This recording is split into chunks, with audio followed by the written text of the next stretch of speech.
રાજકોટ લોકસભા ઉમેદવાર પરસોત્તમ રૂપાલા દ્વારા કરવામાં આવેલી વાણી વિલાસથી સમગ્ર ગુજરાત તેમજ રાષ્ટ્રીય સ્તરે સમગ્ર રાજપૂત ક્ષત્રિય સમાજના ભાઈઓ બહેનો રોષ વધતો જાય છે। રાજકોટ લોકસભા ઉમેદવાર પરસોત્તમ રૂપાલા દ્વારા કરવામાં આવેલા વાણી વિલાસથી સમગ્ર ગુજરાત તેમજ રાષ્ટ્રીય સ્તરે સમગ્ર રાજપૂત ક્ષત્રિય સમાજના ભાઈઓ બહેનો રોષ વધતો જાય છે। રાજપૂત ક્ષત્રિય સમાજની એક જ માંગણી છે કે રાજકોટના ભાજપ ઉમેદવાર પરસોત્તમ રૂપાલાની ટિકિટ રદ કરો। થોડા દિવસ પહેલા તારીખ 10 અને 11 તારીખે લોકશાહી ઢબે રાજપૂત ક્ષત્રિય સમાજની બહેનો શાંતિથી વિરોધ પ્રગટ કરી રહી હતી, ત્યારે ત્યાંની પોલીસ દ્વારા ખરાબ વર્તન કરવામાં આવ્યું છે। ત્યારે આજે સમગ્ર ગુજરાતમાં તમામ જિલ્લાના ભાજપ કમલમ ખાતે આવેદનપત્ર પાઠવવામાં આવ્યું છે। તેના ભાગરૂપે સમગ્ર સુરેન્દ્રનગર જિલ્લાના રાજપૂત ક્ષત્રિય સમાજ ભાઈઓ દ્વારા પરસોત્તમ રૂપાલા અને પોલીસ સામે રોષ પ્રગટ કરી વિરોધ નોંધાવ્યો હતો। સુરેન્દ્રનગર જિલ્લાના ભાજપ કાર્યાલય કમલમ ખાતે આવેદનપત્ર પાઠવવામાં આવ્યું છે।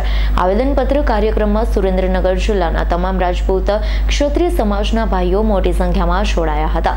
આવતીકાલે રાજકોટ ખાતે અસ્મિતા સંમેલન યોજવામાં આવી રહ્યું છે। સમગ્ર દેશના રાજપૂત ક્ષત્રિય સમાજના ભાઈઓ બહેનો મોટી સંખ્યામાં હાજર રહે રાજકોટ લોકસભા ભાજપ ઉમેદવાર પરસોત્તમ રૂપાલા સામે વિરોધ પ્રગટ કરી ઉમટી પડશે।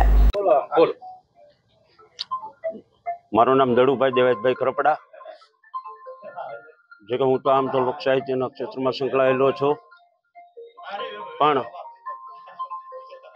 છેલ્લા ઘણા સમયથી રૂપાલા સાહેબના નિવેદન પછી ક્ષત્રિય સમાજની અસ્મિતાની જ્યાં ઠેસ પહોંચી છે, રોટી અને બેટીના જે વ્યવહાર કર્યા છે એ શબ્દો આવ્યા છે, એ શબ્દ અમે ક્ષત્રિય સમાજને બહુ દિલમાં જ્યારે દુઃખ અને આઘાતની એક લાગણી જ્યારે અનુભવી છે, ત્યારે કાઠી ક્ષત્રિય સમાજ સુરેન્દ્રનગર, તમામ ક્ષત્રિય સમાજ આ જ્યારે આંદોલન ચલાવી રહ્યા છે, ત્યારે એક જ માંગ છે। અત્યાર સુધી વડીલો, સંતો, રાજવીઓ જે કહેતા આવ્યા છે કે ભાઈ ક્ષમા આપવી જોઈએ, ક્ષાત્રત્વ ધર્મ છે, પણ રાજાશાહી વખતથી આજ દિવસ સુધી ક્ષત્રિયોએ અનામત બાબત હોય કે કોઈ પણ બાબત હોય, તમામમાં ક્ષમાની ભાવના લઈને હાલ્યા છે।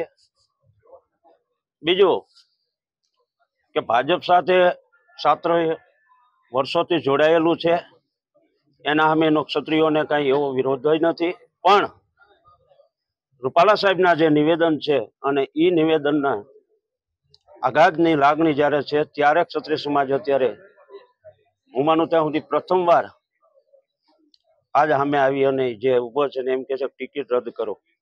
વિચાર કરો કે અમારા રાજવીઓએ, અમારા વડીલોએ જ્યારે રજવાડા આપ્યા, 1800 પાદર જેને મૂકી દીધા, તો આ એક સીટની એક ટિકિટ બદલાવાની વાત છે। અમે એવી માંગણી નથી કરતા કે અમને ક્ષત્રિયોને આપો સીટ, અમે તો એવું કહી છે ક્ષત્રિય સમાજ, કારણ કે કાઠી ક્ષત્રિયો છે જ અને ઇતિહાસ એના પુરાવા છે। હું વિશુભા સતુભા ઝાલા અત્યારે જે શ્રી ક્ષત્રિય અસ્મિતા અને સ્વાભિમાનની જે લડત આલે સુરેન્દ્રનગર જિલ્લાનો કન્વીનર છું, અને આપને બધાને પત્રકારોને ખ્યાલ છે કે અત્યારે જે ગુજરાતની અંદર જે પરસોત્તમ રૂપાલાનો જે મુદ્દો છે, એમાં છેલ્લા 10 તારીખ ને 11 તારીખે અમારે જે બહેનો સાથે જે પોલીસ ખાતાએ જે તમને અભદ્ર વ્યવહાર કર્યો છે, જે રાજપૂત સંસ્કૃતિની મર્યાદાને વિરુદ્ધમાં જે એમને ઢસડી ઝટી અને એમના કપડાનું પણ એમને જે ઓલું કર્યું છે, એના વિરુદ્ધમાં આજે અમારા આખા ગુજરાતની અંદર અમારા ત્યાં સેન્ટ્રલ કોર કમિટી દ્વારા આદેશ આપવામાં આવ્યો છે કે કમલમને જઈ અને જે પણ એમના જવાબદાર હોદ્દેદારો હોય એને અમારી લાગણી પહોંચાડે। એના માટે આજે અમે કમલમના આવ્યા છીએ। કમલમના અહીંયા અત્યારે જિલ્લાના જે પ્રમુખ છે હિતેન્દ્રજી ચૌહાણ સાહેબને અમે અમારી લાગણી પહોંચાડી દીધી છે કે ભાઈ જે તમે અમને ઉશ્કેરવાના પ્રયત્ન ન કરો। અત્યાર સુધીમાં અમે સંયમ રાખેલો છે, શિસ્ત ને ડિસિપ્લિનથી રાજપૂત સમાજ જે કાર્યવાહી કરે છે એમાં તમે અકલે ન પહોંચાડો। અમે લોકશાહી ઢબે અહીંયા આંદોલન ચલાવવા માંગીએ છીએ અને એના અંજામ સુધી કરવાના છે। એટલે આમાં જ્યાં સુધી પરસોત્તમ રૂપાલાની ટિકિટ રદ નહીં થાય ત્યાં સુધી આ આંદોલનનો અંત છે નહીં। અત્યારે અમારી સાથે કાઠી રાજપૂત સમાજના પણ ભાઈઓ છે, નાડોદા સમાજ આવે છે, તરફદાર કોળી પટેલ સમાજ છે, અને 18 વર્ણના જે સમાજ રાજપૂત સમાજ સાથે જોડાયેલા છે, કારણ કે આ તો બધા બહેનો દીકરીઓની તમને કોને કંઈક અસ્મિતાનો સવાલ છે। બીજું અત્યારે રાજકારણની અંદર જે તમને કોને ભાષાનું સ્તર જેટલું નીચું જતું રહ્યું છે તે બેફામ આજે રાજપૂત સમાજની બેન બેટી માટે કર્યું છે, અન્ય સમાજની બેન બેટી માટે જે નીચું સ્તર ગયું છે એને સુધારવા માટેના આવનારા સમયમાં સાહેબ ઇતિહાસ પણ એક દાખલો લેશે। એના માટેની આ જે અસ્મિતા અને સ્વાભિમાનની લડત છે, આ લડત અમારા અંજામ સુધી ચાલુ રહેશે। કાર્યક્રમો તો સાહેબ હવે કાલે આવતીકાલે અમારે ત્યાં મહાસંમેલન છે। મહાસંમેલનમાં સમગ્ર ગુજરાતમાંથી 2 થી 3 લાખ માણસો ત્યાં આવવાના છે અને બધાનો એક જ સૂર છે। બીજું આ અમારું આંદોલન બિલકુલ કોઈ પક્ષ પ્રેરિત નથી, કોઈ વ્યક્તિ પ્રેરિત નથી, આમાં કોઈ નથી, બધા સ્વયંભૂ આંદોલન છે। એટલે આ આંદોલનને અંજામ સુધી પહોંચાડવા અને જેના માટેના જે અમારા અત્યારે પાર્ટ 1 હાલે છે, આંદોલન પછી જો પાર્ટ તમને કોને કે ટિકિટ પાછી નહીં ખેંચે તો પાર્ટ 2 નો અમારો જે પ્લાન છે એ આગળ અમે અમલમાં મૂકશું।